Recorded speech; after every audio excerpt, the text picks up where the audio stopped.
Todos. Começamos mais uma semana de entrevistas e lives no mercado de futebol. Ontem a gente entrevistou o Rafael Guanais, né, do Atlético Paranaense, via Skype, e a gente colocou no site, né? Não foi via Insta, né, pedido dele. Mas hoje começamos, né, mais uma semana no Instagram com um personagem interessante, que é o Gilson Kleina, né, que passou pelo Palmeiras, passou por Ponte Preta, Chapecoense, esteve até certo com a equipe do Fluminense um tempo desse, mas acabou desistindo. E vamos com ele. Fiquem totalmente à vontade para fazerem perguntas e interagirem da maneira que achar melhor. Boa noite.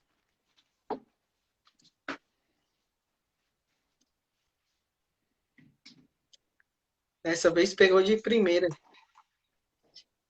Boa Boa noite, tudo noite, bem, Jean. Tá me Gilson? ouvindo bem ou não? Tô ouvindo bem. Uma voz Ah, dessa não legal, tem cara. não ouvi, com certeza. Eu que agradeço a disponibilidade, tá bom? Um grande personagem do futebol brasileiro e sempre acompanhei do seu trabalho de 2010 para cá com o Duque de Caxias. E é um prazer muito grande estar entrevistando. A gente pode começar com as perguntas Eu ou que você tem agradeço. alguma consideração anterior? Não, Jean. Eu consigo começar Não. tudo bem. Quero Então, agradecer o convite aí, Jean. Um prazer estar participando aí com vocês, com os teus seguidores. Espero que a gente possa fazer uma live bem bacana, bem produtiva. E vamos falar de toda a nossa experiência, o que vocês, as perguntas que vierem, para a gente poder esclarecer da melhor maneira possível. tudo bem. Eu que agradeço. Vamos começar então do início da sua carreira de auxiliar técnico e preparador físico, né? Se passou por equipes como o Olympique de Marselha, o Atlético Mineiro e o Coritiba. Eu queria saber, primeiramente, qual é a diferença, né? Porque algumas pessoas acabam não sabendo qual é a diferença entre o auxiliar técnico, a função de auxiliar técnico e a função de preparador físico. Também eu queria que você comentasse um pouco sobre em que lhe ajudou ser preparador físico, em que lhe agregou, né? Em ser preparador físico na questão de ser técnico e também comentasse um pouco sobre o seu retorno ao Coritiba anos depois como treinador. Como é que foi perceber essa dualidade de anos, né? Assim, com certeza o Coritiba cresceu naquela época entre auxiliar técnico e técnico, né? Foi durante alguns anos. Olha, a minha carreira no futebol ele começa em 84, né? Onde que a gente foi atleta de categoria de base do Atlético, depois fui para o Pinheiros, que fez a fusão com o Colorado e surgiu o Paraná Clube. Depois, quando nós já estouramos a idade, em 1988, ingressei na universidade, fiz a PUC aqui, Educação Física, e nesse momento a gente começou a conhecer mais o lado do treinamento esportivo. Tive o convite do Curitiba para iniciar na categoria de base, isso em 1990. Foi muito bacana, Curitiba abriu as portas, foi me moldando ali, porque eu tinha teoria e depois comecei a vivenciar a prática. E como a gente já era jogador da base, a gente já tinha também é, algumas vivências que me facilitou, né, o meu desempenho, o meu desenvolvimento como profissional. Claro que naquela época, o preparador físico era muito junto com o treinador, quase não tinha é, essa função de auxiliar técnico. E as coisas eram muito juntas, né? Então, tem momentos que você era preparador, momentos que você era auxiliar, ajudava demais os treinamentos com os treinadores, mas a gente sempre é aguçado, né, para a área técnica, sempre os treinadores que eu trabalhei, sempre assimilando e pegando algumas coisas importantes, eles também me ajudando. Aí, claro que depois que a gente foi para o lado profissional, e aí sim, a gente começou a buscar um conhecimento mais amplo, né? uma situação que precisa mesmo o profissional ter conhecimento. E assim, cara, a diferença de auxiliar e treinador é primeiro que o auxiliar ele tem que entender qual que é a metodologia que o treinador utiliza. É claro que hoje os clubes já estão adotando essa metodologia. E você entender qual que é a atribuição do auxiliar. O auxiliar é você pegar toda a programação da semana, planejar os treinamentos com o treinador e você ir lá e preparar no campo, deixar tudo pronto para o treinador executar, você fazer os relatórios dos jogos, ou você fazer as análises dos jogos, e principalmente você ter uma interação com os atletas, né? Muitas vezes é você que chama um atleta de lado para poder fazer o papel de mediador, o que, que o treinador está pensando, que ele acha do desempenho desses atletas durante o treinamento. Então é muito legal e respeitando sempre a hierarquia. Depois, quando você passa para treinador, aí vem outras funções, é muito mais complexo. Mas foi legal, porque em Curitiba, depois que eu passei vários anos, voltamos e pudemos ser um vice-campeão, um trabalho legal no Curitiba. E, enfim, aí é uma carreira já longa, tudo que aconteceu, poder vivenciar, trazer coisas novas lá de fora, poder aprender junto com essas licenças que nós estamos fazendo. Pronto. Você comentou que a cargo antigamente de auxiliar técnico e preparador físico eram praticamente, ou preparador físico, técnico e auxiliar eram praticamente juntos, né? Você fazia vamos dizer, um combo. E agora está um pouco separado, vamos dizer assim, tem essa delimitação. Isso facilita na hora do trabalho ou é melhor fazer tudo de uma vez, na sua opinião? E sobre a questão do Olympique de Marselha, foi a sua única experiência assim fora do Brasil. Eu queria saber se você tem algum lugar que você queira trabalhar no futuro, seja Ásia, seja Europa. Qual lugar que você se interessaria se recebesse uma proposta? Olha, eu tive o privilégio de passar em todas essas, desde o começo da base, né? Então, eu trabalhei nessa categoria sub-15, sub-17, sub-20, depois fui profissional, mas como auxiliar, virei um momento até interino do clube, sempre auxiliares dos treinadores, preparadores físicos. Foi importante porque você vivencia e a hora que você tem a oportunidade, claro que quando você tem a oportunidade, você tem que adquirir outras experiências, mas isso me deu um lastro, me deu um alicerce muito forte para você ser treinador. E treinador, a cada vez mais no Brasil, você precisa se qualificar, você precisa se atualizar. Hoje você tem muita analogia com o futebol lá de fora, com o futebol do Brasil. Hoje você tem que entender quais são os sistemas que estão mais utilizando no Brasil, como característica, o que que essa geração que está vindo da base, ela está mais no sentido de comportamento tático, do comportamento técnico, em que situação que você pode extrair melhor esses atletas. E dentro de um convite, é claro, né? Eu tive a oportunidade através do Abel, é bom sempre salientar isso. Foi o Abel que me levou para a França e voltar pro, pro velho continente, para a Europa, seria tudo de bom, porque ali é um grande centro, um grande mercado e está na hora de um brasileiro começar a se destacar nesse mercado. A gente, todos nós, estamos qualificando, comigo não está sendo diferente, estou estudando bastante, vendo muitos jogos e eu acompanho, né? Acompanho demais os campeonatos europeus. Claro que se houver uma oportunidade, seja onde for, a gente vai para poder fazer um trabalho bem sólido.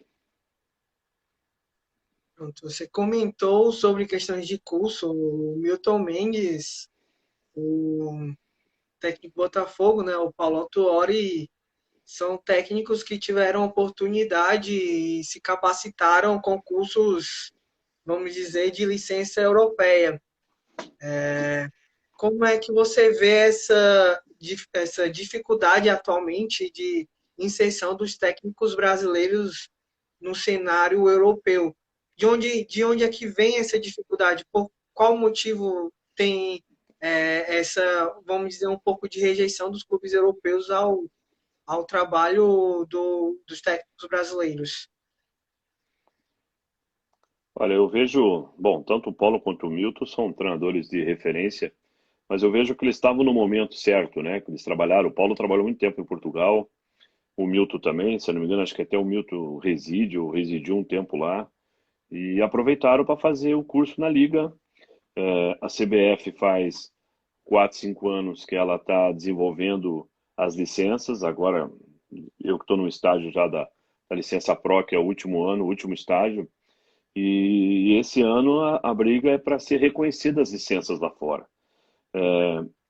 Tem algumas coisas que a gente precisa pontuar. Primeiro, o treinador brasileiro, ele sempre foi competente, né? Não é porque agora com as licenças as coisas acham que agora que o treinador está se qualificando. É claro que cada um busca o seu conhecimento da maneira que acha melhor. Ninguém acha que está estagnado, que já sabe tudo. E, e a CBF abriu muito a cabeça nossa. E aquele network de você ter ali a troca de experiência, isso é muito bacana.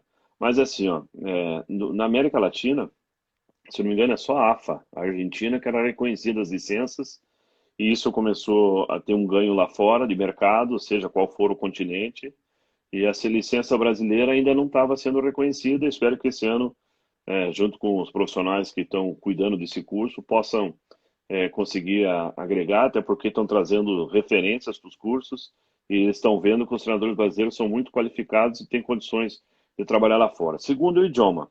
Cara, cada um tem que buscar, né, essa qualificação no inglês, no francês, no espanhol. E o argentino sai um pouco na frente para falar espanhol. E isso pega muito na Espanha, principalmente, na América Latina. E outra situação é que nós não temos uma biografia já. Nós, infelizmente, todos esses treinadores renomados aí que ganharam, você sabe que nós somos pentacampeão do mundo e não temos nada escrito. E a Liga Portuguesa fez com que os profissionais lá atrás começassem a escrever,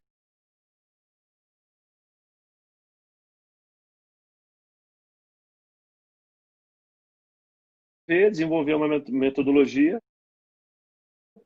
Haja vista que essa periodização, até essas nomenclaturas que hoje são faladas no futebol, muito se vem do estudo que está sendo feito da Liga Portuguesa, mas eu acho não, tenho certeza que vai sair nosso glossário agora. Nós também vamos ter nossa metodologia, que na verdade nós só vamos resgatar a essência do futebol brasileiro. E mais uma vez o futebol brasileiro vai estar no topo, vai ter treinadores de novo com essas referências lá fora. Vamos levar a nossa metodologia, que é uma metodologia vencedora. Então, tenho certeza que vai vir muito preparado os treinadores dessas gerações e com a gente também, para que a gente possa alavancar e buscar nosso espaço novamente, né? Pronto, só mencionando aqui o Ivan Quaresma, né? Apareceu, já fizemos entrevista com ele no site. Agradeço aí pela presença, tá bom? Com certeza vai ser um grande goleiro que vai, né, trilhar um caminho europeu aí de sucesso. Você falou de Portugal, da periodização tática, né, que é uma metodologia muito conhecida aqui dentro do Brasil, acho que é uma das mais conhecidas. E o Fernando ele fez uma pergunta se você é a favor dos estrangeiros, dos treinadores estrangeiros, e como é que você viu o trabalho de Jesus, Jorge Jesus, né? Se ele mexeu de alguma forma na categoria, né, dos treinadores. Olha, já, já passaram vários treinadores estrangeiros no Brasil. Sem sombra de dúvida, o que mais está dando certo é o Jorge Jesus, porque está conquistando, chegou com uma filosofia diferente, está deixando já um legado inegável. Nós, como treinadores brasileiros, nós temos que também ver o que tem de um trabalho muito bom que está sendo desenvolvido no Flamengo. É claro que tem fatores também que precisa ser citado, que chegou numa estrutura, uma equipe que está fazendo grandes investimentos, trazendo jogadores de alto nível lá de fora, jogadores que estão ainda em primeira linha. Exemplo, né? Você traz Rafinha e Felipe Luiz, e jogadores que estavam jogando Champions League, só jogando alto nível faz tempo. E eu entendo que o Flamengo mudou o patamar de contratação, aumentou o sarrafo e fez com que a equipe do Flamengo fosse uma equipe competitiva com muita qualidade. Eu acho que isso é o grande mérito do Jesus de gerir isso, de mudar a mentalidade nesse sentido e de aplicar algum sistema tático que, de repente, no Brasil se jogava dessa maneira e que nós, aí, claro, todos nós temos que se incluir, que daqui a pouco nós começamos a jogar de uma forma e que essa essência já se fazia muito no futebol brasileiro. É, da outra forma, eu vejo também o Sampaoli deixando um legado. Aí é futebol de muita intensidade, de muito dinamismo, uma variação tática maluca, o tempo todo variando posições, variando sistema. Porém, no Brasil, você sabe que o resultado é que vai consolidar tudo isso. Então, até agora, eu te falo que se é um brasileiro que está no Santos, que não classifica no Paulista, que não classifica na Copa do Brasil, não classifica na Copa da Libertadores, na Sul-Americana, e aí foi vice-campeão brasileiro, aí foi um grande mérito. Não sei se ia ter essa, essa paciência com o treinador brasileiro, mas enfim, estamos buscando isso. Os treinadores estrangeiros estão com a porta aberta, não tem problema. Nós vamos analisar o que for de bom, a gente vai pegar, mas eu tenho certeza que o brasileiro vai ocupar novamente esse espaço. Nós temos treinadores referências que foram campeões em cima de grandes clubes, de grandes investimentos, e só passa por competência, por criatividade, por análise de elenco, por organização, por planejamento, e cada ano que passa se qualifica cada vez mais. Então, essas licenças estão sendo de grande valia. Os profissionais, a cada ano que passa, vêm com muita informação e isso está sendo colocado nos seus clubes. E essa mentalidade, junto com essa modernidade, só faz com que a equipe, a evolução do futebol brasileiro, volte a crescer, entendendo que também tem que ter uma paciência e um tempo maior com o treinador brasileiro. Com certeza. Temos que valorizar os treinadores brasileiros para que eles cheguem novamente ao topo, né? Como o Filipão no Chelsea e Vanderlei Luxemburgo no Real Madrid. Com certeza, os treinadores brasileiros têm total capacidade de chegar e retomar esses mercados.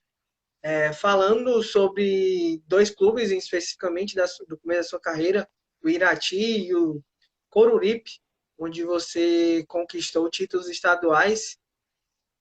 Nessas duas equipes, você conquistou o primeiro título estadual, né? Algo que era impensável há poucos anos. Queria que você comentasse sobre esses feitos, né? Que você conseguiu nessas equipes de menor expressão, superando Curitiba, Atlético Paranaense, Paraná, no estado do Paraná, e o CRB e o CSA em Alagoas, né? Também tem uma pergunta sobre as substituições, né? Se você é a favor das 5 substituições como forma assim, né, de readequação pós-pandemia. Olha, sobre Irati e Cururipe, foi o início da minha carreira. Eu entendia que eu precisava colocar a mochila nas costas, pegar a estrada, para você pegar a experiência. Que eu acho que você tendo um alicerce, um início de profissão, você fica muito mais fácil quando você for subindo de patamar, porque você já passou e vivenciou as maiores dificuldades. Mas nesses trabalhos nós tiramos a hegemonia da capital, né? Então você sabe que você pega na década de 90, 2000, 2010, praticamente o interior participava só dos campeonatos. E nós aqui conseguimos desbancar o Paraná, o Atlético, o Curitiba, que são grandes investidores nesse campeonato, junto com o trabalho que o Sérgio Malucelli estava iniciando, seu trabalho, sua gestão no Irati, mas tinha jovens valores com muita qualidade e nós conseguimos implementar um trabalho, principalmente a mentalidade, de você saber que você está vestindo uma camisa, mas é uma camisa de Irati que não tem tanta essa expressão, mas nós tínhamos o melhor componente, que era o valor técnico e que nós tínhamos que acreditar. Nós mobilizamos muito bem aquela equipe, foi legal que a cidade também evoluiu em todos os sentidos, um grande título que levou para o Irati e não fugiu do Cururipe, né? Me lembro que CSE, CRB, o Corinthians de Alagoas, que era muito forte, que era o Hulk, até o destaque da Corinthians de Alagoas, Asa de Arapiraca, E daqui a pouco surge um Coruripe numa final contra o CSA. Você sabe que o povo de Alagoas é apaixonado por futebol. E o Coruripe teve seu primeiro título, aquilo marcou, foi muito legal. Depois nós também fomos pro Caxias, conquistamos a vaga de Série C, com Sampaio Correia, nós também fomos campeão no Maranhão. Então foi legal, cara, foi legal essa nossa trajetória. Deixei amigos, né? Às vezes com o futebol a gente leva para lá e para cá, esquece até de um telefonema tão corrido. Aproveitar aí tua audiência e mandar um abraço a todos aí que estão entrando, que estão linkando com a gente aí. Então, muito legal, cara. Eu acho que isso aí faz com que você tenha mais motivação para ser profissional do futebol e principalmente buscar mais ambições, que é isso que eu estou buscando para esse ano. Como você já comentou, né, sobre alguns times, você também passou por Vila Nova de Minas Gerais, Paraná, Caldense, Cianorte, Gama e Ipatinga.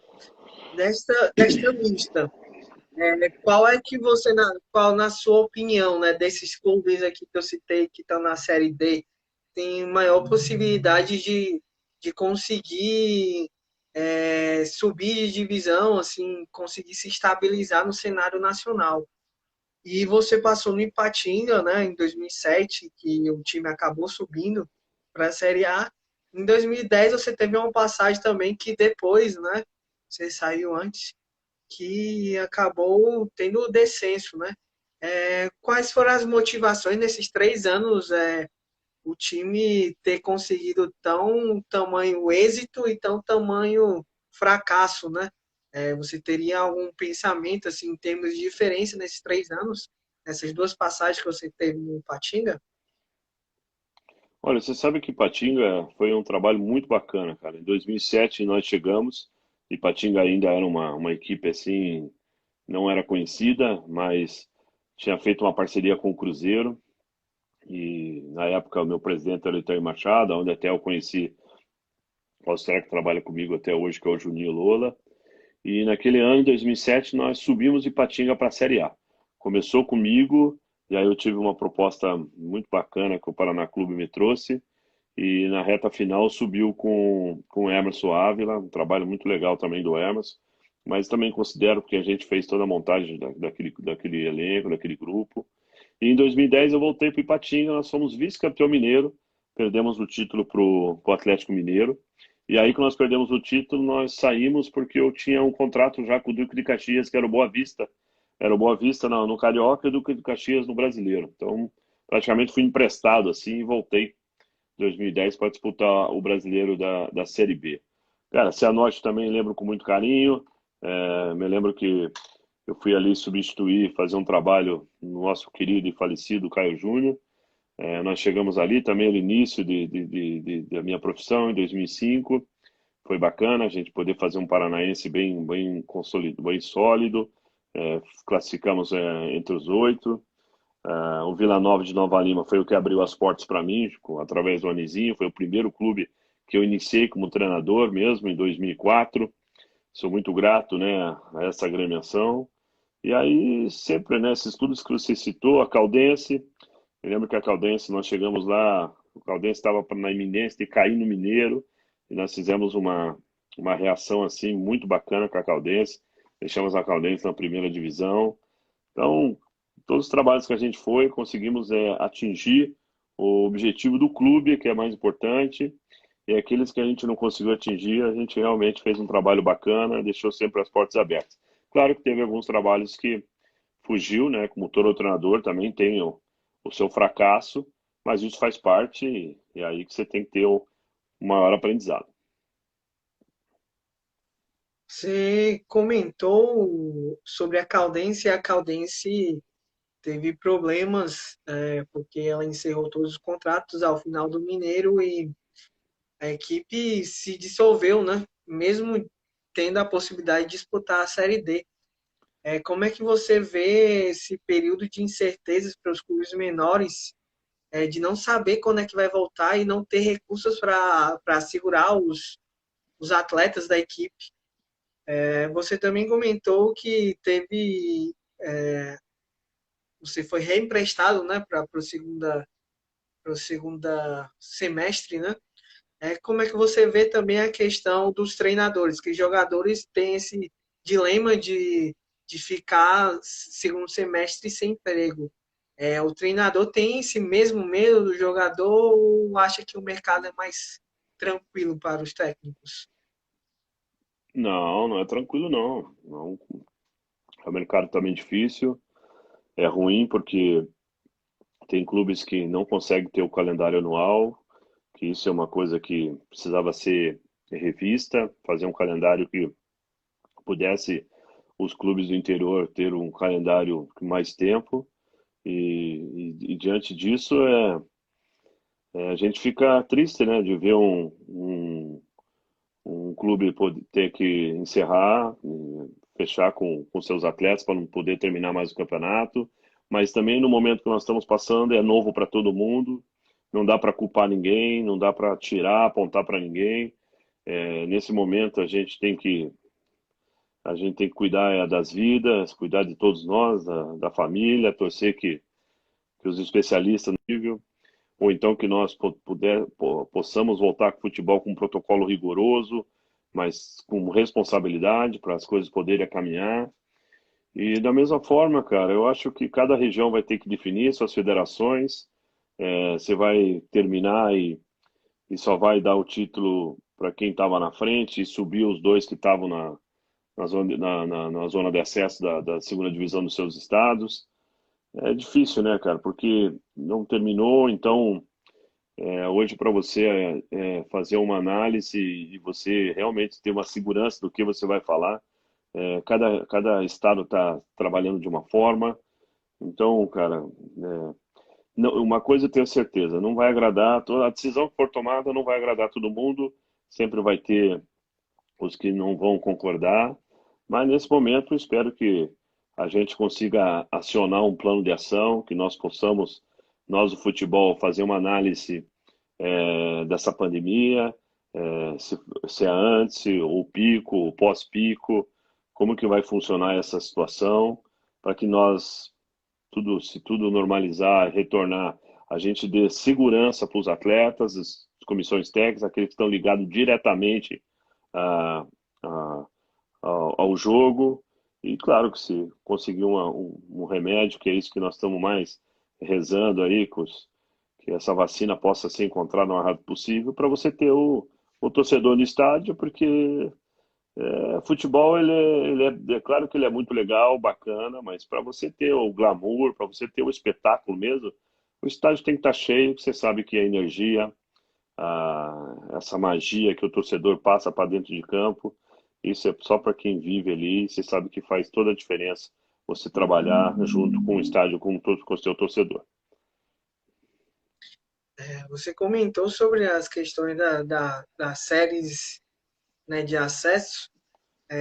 Vale ressaltar que em alguns estados esse campeonato nem começou. Eu sou cearense e a Série A2, né, do Ceará não ainda começou. Os times estavam se preparando, né, como o Icasa, né, que disputou a Série B durante muito tempo, até 2014, e caiu, né, para a Série A2 do Cearense, é a segunda divisão, né, que chama a segunda divisão aqui, e dificultaria mais ainda, né, essa tomada de decisão, né, do que em São Paulo, que tem a Série A2 e a Série A3 em pleno funcionamento. É só um adendo aqui no comentário. Claro. Vamos pular aqui, o Antônio, o nosso colunista do Bahia, ele fez duas perguntas, né, uma sobre qual foi a sua avaliação da sua passagem no Bahia, e também ele quer saber se realmente naquela época o ambiente era conturbado no Esporte Clube Bahia, porque existiam certas dissensões, né? Vamos dizer assim, no jornalismo no baiano dizia que havia certas divergências e você pode esclarecer isso também. E queria uma curiosidade minha, você teve acertado com a palavrado, vamos dizer assim, com o Fluminense, mas a saber que era um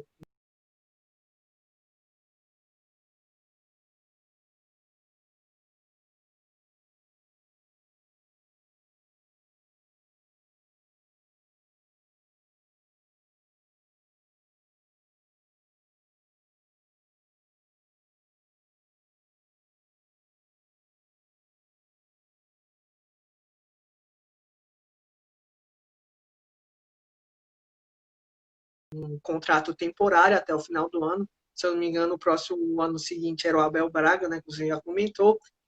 É, por qual motivo você não aceitou a proposta do Fluminense? Bom, começando pela segunda aí, né, Jean? Eu entendo que eu estava iniciando um trabalho na Ponte Preta, eu já tinha mudado de patamar, eu tinha saído do Duque de Caxias, fui para uma Ponte Preta, uma camisa de tradição, uma equipe centenária, com a responsabilidade de trazer para a Série A. Faziam 6 ou 7 anos que a Ponte Preta não conseguia voltar para a elite futebol brasileiro. E eu estava iniciando o meu trabalho, tinha 3 meses, claro que as coisas estavam caminhando bem no Paulista, e quando eu, fiquei muito lisonjeado de ser lembrado pelo Fluminense. Claro que quem que não quer trabalhar numa potência, numa equipe que sempre está buscando título, põe jogadores na seleção, uma história incrível, maravilhosa. Mas eu tinha que também entender que o lado profissional não funcionava assim, porque de repente eu ia deixar um trabalho para trás na Ponte Preta e também não ia conseguir desenvolver o meu trabalho no Fluminense. Dizer não, muitos entenderam que era a oportunidade da minha vida e que eu não poderia ter feito aquilo, mas eu pensei muito no lado da Ponte Preta, que de repente eu entendo que eu fiz a decisão certa, olhando hoje com muita tranquilidade, e tanto é que nós atingimos o objetivo na Ponte Preta aquele ano. Então, foi muito mais você olhando o lado do trabalho e desenvolver. Tanto é, nós ficamos 2 anos, só saímos dali para o Palmeiras naquela ocasião, mas daí já era um outro patamar, nós já tínhamos conquistado várias situações dentro da Ponte Preta. Voltando para o Bahia, até semana passada eu também fiz uma live. Você tem um clube que as coisas não correram do jeito que eu imaginei e pensei, é o Bahia. É um clube que eu fiquei devendo nessa situação, porque eu saí do Palmeiras e o meu próximo clube foi pro Bahia. E ali a gente chegou com muito entusiasmo, muita motivação, querendo desenvolver um trabalho muito legal no Bahia. Bahia numa situação ruim, né, na zona de rebaixamento. Mas a torcida do Bahia vai lembrar que quando nós chegamos lá, nós até tiramos o Bahia, ficamos com 4 pontos fora da zona de rebaixamento. E, para nossa surpresa, houve uma greve dos atletas. Isso é só você colocar lá em 2014, que teve uma greve, os atletas estavam reivindicando salários, premiações, já no primeiro semestre já estava com essa dificuldade de salário, e isso aí dificultou diretamente um trabalho com uma equipe que a gente sabia, porque eu sei o que é o povo baiano é apaixonado por futebol, e aquilo ali nos prejudicou, a gente tentou mobilizar de uma maneira ou de outra, mas eu cheguei a uma conclusão que chega uma hora que o atleta com problema é um homem com problema, é a mesma pessoa, não é porque ele coloca o material do treino que ele tira os problemas. E pelo contrário, né? Ele leva o problema para dentro de campo e ali de repente vive uma válvula de escape e depois quando ele troca, ele vai para casa, ele sabe que os familiares também estão cobrando ele por outras situações, aí vem toda aquela bola de neve que todo mundo sabe quando você está com alguma pendência. Fico feliz que hoje o Bahia está no outro patamar, está muito bem administrado, com uma gestão muito agressiva, né? Trazendo grandes jogadores. Hoje o Roger fazendo um trabalho muito bacana. Mas esse é um trabalho que eu fiquei devendo, mas não foi muito pelo que eu queria, e sim por uns fatores externos que nos prejudicou. E espero que um dia eu possa pagar essa dívida e eu tenho certeza que vai acontecer. Você já comentou da sua passagem pelo Caxias, né? Então você também passou por Vila Nova, o Duque de Caxias, que você já comentou, Ponte e o Palmeiras, né? Queria que você comentasse um pouco sobre o seu trabalho no Duque de Caxias em 2010, onde esteve muito próximo de um acesso histórico, né? O povo do caxiense, né? Que era muito improvável naquela época, né? Assim, apesar que tinha um investimento do Duque de Caxias, mas assim, pela falta de tradição, poucos acreditavam no acesso, mas o time encaixou e deu trabalho naquele ano de 2010. É E o... queria que você. Tá tudo certo aí? Não, eu ia só responder. O Duque de Caxias foi um clube que realmente me trouxe para o futebol paulista. Nós fizemos uma arrancada Me lembro que começou lá contra o Juventude. Se alguém for fazer uma pesquisa, em 2010, quando eu cheguei para o segundo turno, eu fiz um turno só. Duque de Caxias era o último colocado na Série B. Nós fizemos uma arrancada que nós terminamos em sexto e, se eu não me engano, foi por causa de 2 pontos que nós não colocamos o Duque na primeira divisão. Foi uma arrancada assim, cara, que é um dos trabalhos assim que vai ficar na minha memória, vai ficar para o clube, vai ficar para todos aqueles jogadores que nós trabalhamos. É, eu me lembro que quando acabou aquele ano, não só eu e minha comissão fomos valorizados por aí para um Campeonato Paulista, mas todos os atletas foram para times também de expressão, isso foi muito legal. E também a gestão, né? As pessoas que cuidaram do Duque naquela época, que é o João Paulo, que é um dos donos hoje do Boa Vista. Trabalhei com o seu Eurico Miranda, que era um dos os parceiros do Duque, o presidente do Duque, que era o Pinga, o Alan, o gerente de futebol, o Thiago. Então a gente pegava junto mesmo, nós não víamos problema, a gente sempre achava a solução. E o Duque fez com que eles fossem para a Ponte, 2 anos de Duque, 2 anos de Ponte, e depois 2 anos de Palmeiras. Então foram 6 anos assim de muitas conquistas, muito trabalho, mas que foi muito muito vantajoso, como vale a pena quando você pega uma equipe que realmente quer fazer diferença. Eu acho que hoje o que está faltando é um pouquinho disso, é a ambição de conquistar e não só a ambição de ter um contrato. Você comentou, né, sobre os seus 6 anos. Como é que foi conseguir 3 trabalhos seguidos, assim, em sequência, com 2 anos de trabalho, né, assim, ininterruptamente? Você acha que atualmente é possível conseguir isso? Ou isso vai ficar somente no passado por causa desses atuais dirigentes? E você também é considerado por muitos o rei de Campinas, porque já passou por 4 vezes na Ponte Preta. E a minha pergunta é se você treinaria o Guarani em alguma possibilidade, se tivesse a proposta do Guarani, se você trabalharia na equipe e que avaliasse também a sua passagem pela Ponte. Olha, cara, Ponte Preta dá para fazer uma biografia, né? Tantas coisas boas que aconteceu, claro que nesse a última passagem assim não foi uma passagem que a gente não conseguiu chegar na expectativa que a gente sempre alcançou, porque trabalhar numa equipe, colocar ela na Série A, deixar sexto colocado no Brasileiro, depois você ser finalista no Campeonato Paulista, você fazer montagem e remontagem de times. Depois, 2018, um grande feito de sair da zona de baixamento e quase subir o time. Depois, esse ano, a gente não conseguiu, porque a gente está começando um trabalho. Esse grupo da Ponte Preta é um grupo novo.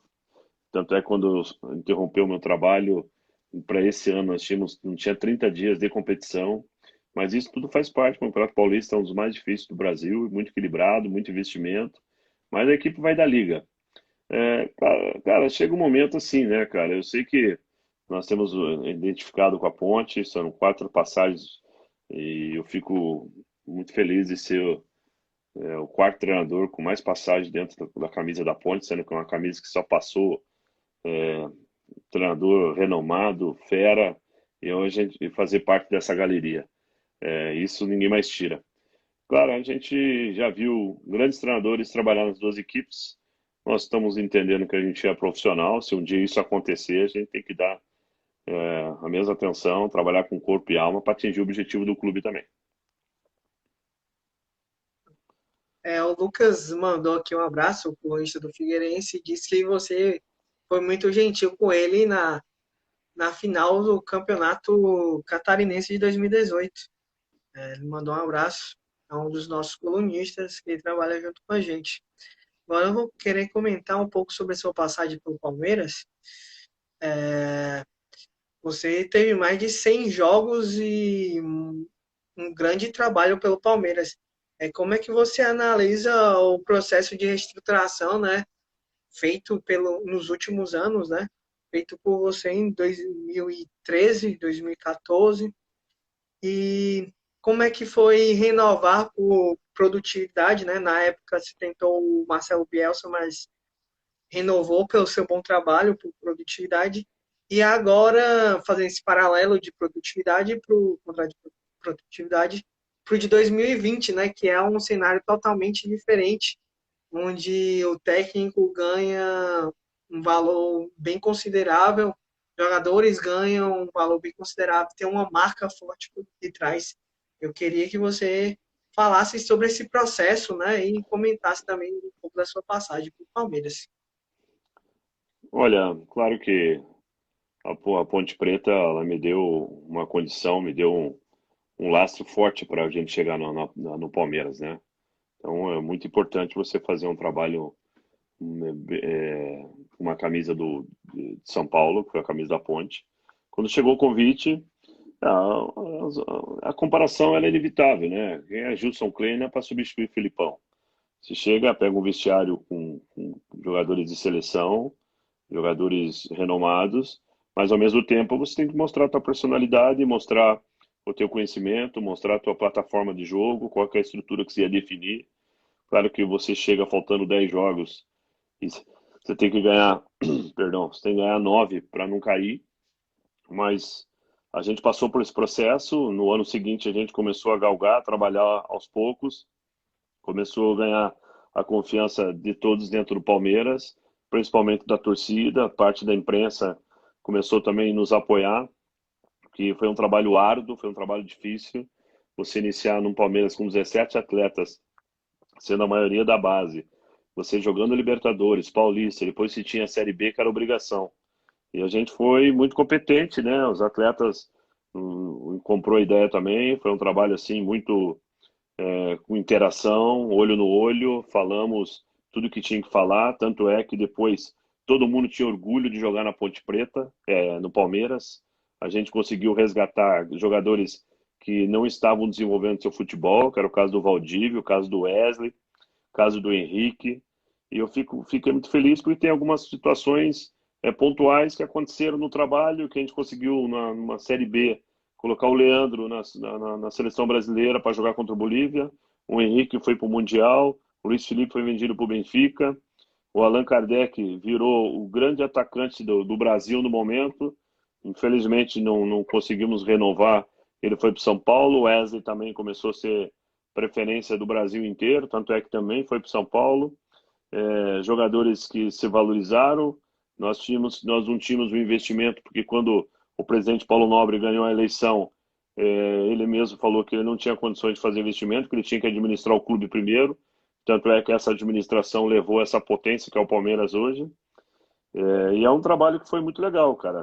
Hoje o Palmeiras tem essa condição, porque lá atrás foi feito um alicerce. Eu entendo que nós fizemos parte do alicerce e a gente sabe que, por mais que não pudemos ter jogado na Arena, no Allianz Parque, o Pacaembu foi a nossa casa, foi muito mais vitórias, vitórias muito bacana, muito mais convencimento. E quando nós atingimos um patamar, o Paulo me chamou para fazer um novo contrato para 2014. Foi aonde que eu comecei, né, a trabalhar com produtividade. Eu não via muito problema, mas só que era novo. Eu fui o primeiro treinador a participar disso. Paulo começou a me explicar como é que era essa produtividade. Claro que você trabalhar no Palmeiras, você tem que participar das conquistas. Claro que isso tem um lado bom e o lado ruim. Então a gente conversou, tivemos um acordo, o trabalho seguiu. Claro que quando nós começamos a perder jogadores, eu acabei de falar, né? Perdemos o Luiz Felipe para o Benfica, o Henrique foi para o Napoli, o Wesley, o Allan Kardec foi para São Paulo, o Valdívia já estava indo para a Arábia. Nós não conseguimos fazer as contratações devidas, a equipe enfraqueceu. E claro que daí começa a fomentar de fora para dentro, né? Eu acho que a única coisa assim que hoje que eu lamento assim é que quando eu saí, na minha contratação veio um treinador estrangeiro, que já aí não compete a mim, mas foi o Gareca.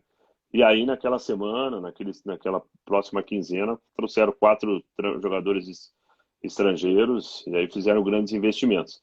Mas enfim, isso é coisa do futebol. Eu sou muito feliz, sou muito grato e tenho muito respeito pela torcida do Palmeiras e pelo Palmeiras que sempre me tratou com muita lisura. Seus últimos clubes foram Avaí, Goiás e Chapecoense. A gente já comentou, né, sobre o Curitiba, também. Existe alguma semelhança entre esses três clubes, né, Avaí, Goiás e Chapecoense, em torcida entre essas equipes? Você chegou na reconstrução da Chapecoense, né? Estava num cenário de total desolação, né, em termos, vamos dizer, de cidade, em termos de próprio time. O que é que você fez para conseguir levantar o moral dos jogadores da cidade para que conseguissem, em menos de um ano, o tamanho êxito, né, de chegar novamente à pré-Libertadores e também fazer bons campeonatos, ser campeão catarinense e fazer bom campeonato na Sul-Americana também. O Avaí e Goiás, nós chegamos em um processo de continuidade de trabalho, né? Porque o Avaí estava na zona de rebaixamento no estadual, nós tinha 6 jogos e conseguimos salvar. Aí começamos um trabalho de montagem para a Série A. O Avaí tinha recém-vindo da Série B, foi um campeonato também difícil, mas é um campeonato que até a nossa permanência a gente conseguiu manter ali em 14º, 15º, não tinha entrado na zona de baixamento. Mas a coisa aconteceu com o Goiás, uma equipe da capital, uma camisa muito forte também, um torcedor apaixonado, o Avaí também, uma camisa forte, torcedor apaixonado, que tem seus rivais, né, que são times da capital. E a Chapecoense, esse tem que tratar com muito carinho, né? Porque quem, na verdade, começou essa reconstrução foi o Wagner Mancini, junto com o Rui Costa, João Carlos Maringá. Depois passou rapidamente o Vinícius Eutrópio com a minha chegada, que foi para o segundo turno, mais uma vez, chegando num clube que estava numa situação difícil. Eu me lembro que a minha estreia foi com o Atlético Mineiro, nós estávamos também entrando na zona de baixamento e que nós fizemos também um grande feito. Nos últimos 12, 13 jogos, ficamos invicto, nós levamos a Chapecoense para a Libertadores naquele mesmo ano.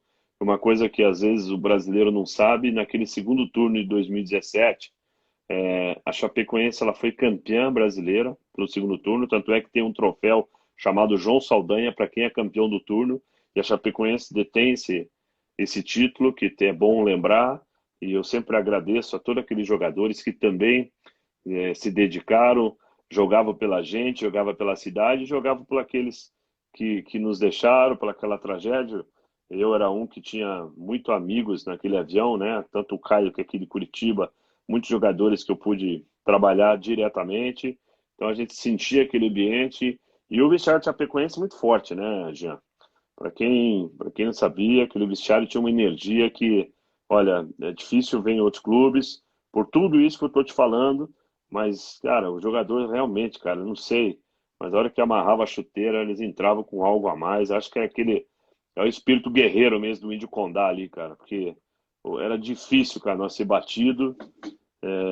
Então, cara, esse campeão brasileiro aí, esse título aí também vou guardar, aquele trabalho, um trabalho muito legal, muito bem desenvolvido. O ano seguinte a gente se manteve em Santa Catarina, fomos vice-campeão catarinense. Se é um título que eu lamento de ser vice, é esse. Eu acho que a Chapecoense era merecedor, chegou com todos os números a favor, chegou com uma campanha assim, ó, muito regular, muito forte. Aí fizeram um jogo só do Mata. Infelizmente, nós não estávamos numa tarde feliz. Figueirense foi competente e nos tirou o Foi o título. Eu Havaí, senti não? demais. Chapecoense, perdi o título. Não, foi o O Havaí, Figueirense ou foi o Havaí? o Havaí foi campeão ano passado em cima do Chapecoense. Tá bom, tudo bem. Então foi uma confusão minha mesmo. Você falou do Caio Júnior, que ele teve no seu início de carreira. O que é que você pode dizer que ele deixou de legado, de conhecimento para a sua pessoa, né, no decorrer dos anos e que até hoje você utiliza, né, nos seus trabalhos? E você atualmente está sem clube. Existe alguma negociação ou sondagem aberta de algum time, seja da Série A, Série B, ou a pandemia estagnou qualquer tipo de negócio por enquanto? Olha, primeiro o Caio Júnior é muito parecido, né? A trajetória dele com a minha. Claro que o Caio antes de ser treinador, foi um grande jogador. Aqui ele defendeu a equipe do Cascavel, o Paraná Clube, depois ele seguiu uma carreira internacional em Portugal. O Caio, de uma inteligência, de uma pessoa assim com uma educação, sempre tentando ser uma pessoa altruísta, sempre tentando ajudar os atletas, aquele que trabalhava do lado. Então a gente perdeu um grande profissional, até porque também estava passando o seu melhor momento. Aliás, todos naquela tragédia estavam passando o melhor momento, que ia fazer uma final de Sul-Americana. Então o Caio, ele deixa um legado em várias esferas. Além como pai, como amigo, cara diferenciado mesmo e com certeza está num lugar abençoado.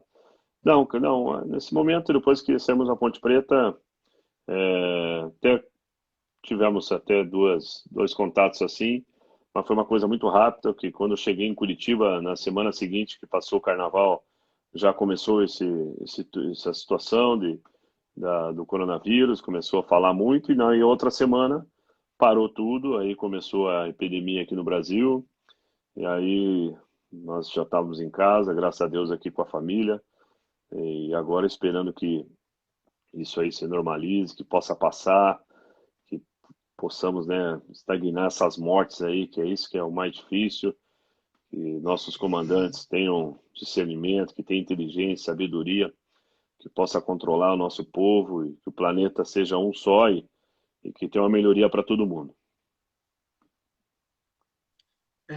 Quero deixar minhas lembranças às famílias, né, que perderam seus entes queridos na faz alguns anos, mas é sempre bom ressaltar, né, e trazer à memória o trabalho que eles fizeram, o grande trabalho que eles fizeram com um pouco investimento e chegaram a um lugar, um patamar muito alto, né, que é a final da Sul-Americana com, na época, o atual campeão da Libertadores, no Atlético Nacional. Então seria um embate muito forte, vamos dizer, entre as duas equipes. Já chegando um pouco mais ao final, como é que vocês se considera em termos táticos e técnicos? Um treinador que é mais ofensivo, um treinador que é mais defensivo? Se pudesse escolher um elenco, vamos dizer assim, o próximo time que você treinar, seja qual for, prefere jogadores com quais características no elenco? Aqueles jogadores com pontas assim mais rápidos ou aqueles jogadores com maior qualidade na posse de bola, de toque e de aproximação no gol? Fica à vontade. Olha, na verdade, hoje você tem que entender que clube que você está, você tem que entender o elenco que você tem. Eu acho que nenhum treinador ele quer ser defensivo, ele quer ser totalmente ofensivo. Você pode ser é, ofensivo armando uma defesa sólida. Às vezes você não vai ter esses jogadores que consiga propor o jogo. E hoje, para você ter um ataque posicional, um jogo propositivo, você tem que ter jogadores construtores. Eu acho que hoje o grande exemplo disso é o Flamengo. Você começa pelo goleiro, pela linha de quatro lá atrás, todos sabem construir, todos sabem ter um passe vertical, todos sabem fazer essa função para ter a supremacia no seu setor. Hoje, volantes, mais do que nunca, são os jogadores criativos da equipe, faz com que essa bola chegue de uma maneira já mais próxima para os meios, para os atacantes já fazerem a sua ação final.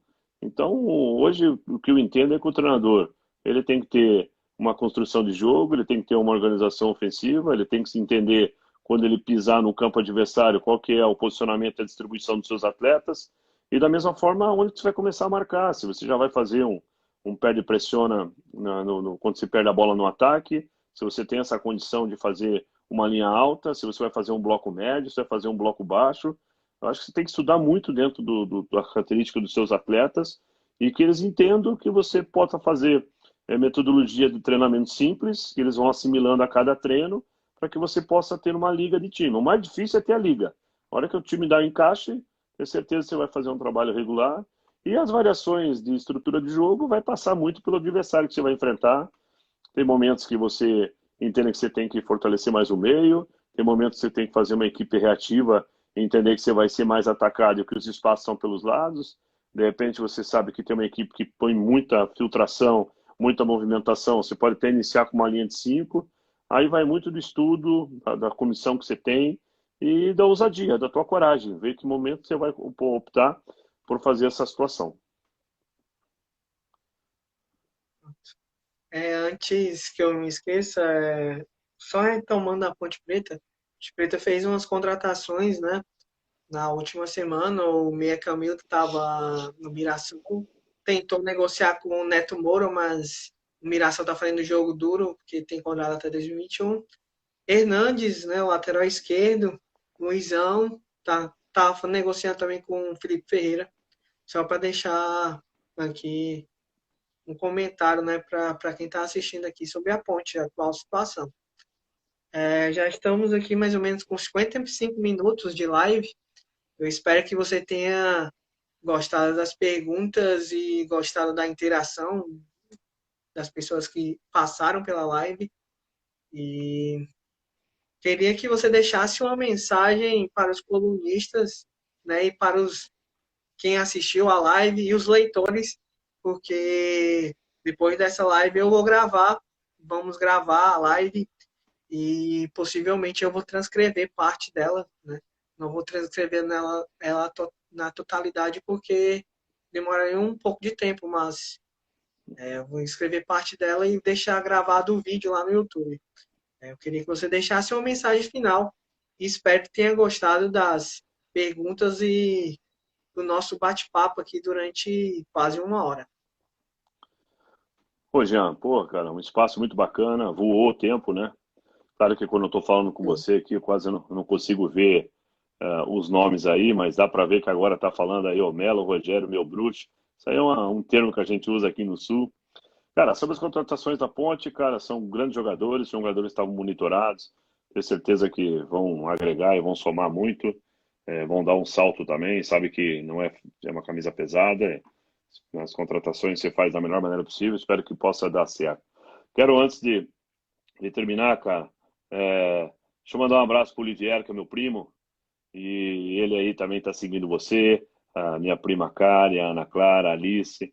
O Olivier é um cara assim que a gente tem uma hora de admiração, um cara que há pouco tempo a gente está se conhecendo melhor e é uma pessoa que faz diferença na nossa família.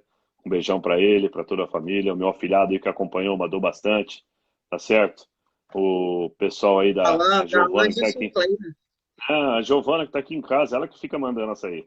É, mas é gente finíssima, a minha família. Falar o seguinte, cara, que esse momento que nós estamos passando é um momento especial, que ninguém é melhor do que ninguém nesse mundo, ninguém é superior a ninguém, que nós possamos realmente olhar com outros olhos por todo esse momento que nós estamos vivendo, que todos nós possamos estar em oração e energia, que colocamos esse vírus para o espaço, que tire rapidamente, que a gente sabe que está apertando para muita gente, e nós também queremos voltar a trabalhar, como todos vocês, fazer com que a gente volte a fazer um mundo diferente. E parabéns, Jean, parabéns aí pela entrevista, muito bacana, que você tenha sucesso e felicidade aí, é o que a gente deseja e conte sempre com a gente. Obrigado, um abraço. Eu desejo sucesso para você no decorrer da carreira e vou continuar acompanhando a sua carreira e espero que ela seja bem sucedida. Muito obrigado pela disponibilidade de sempre, tá bom? Qualquer coisa, o espaço do mercado de futebol está aberto também para você. Muito Obrigado, obrigado, tá fera, um bom? abraço, sucesso, hein? Sucesso.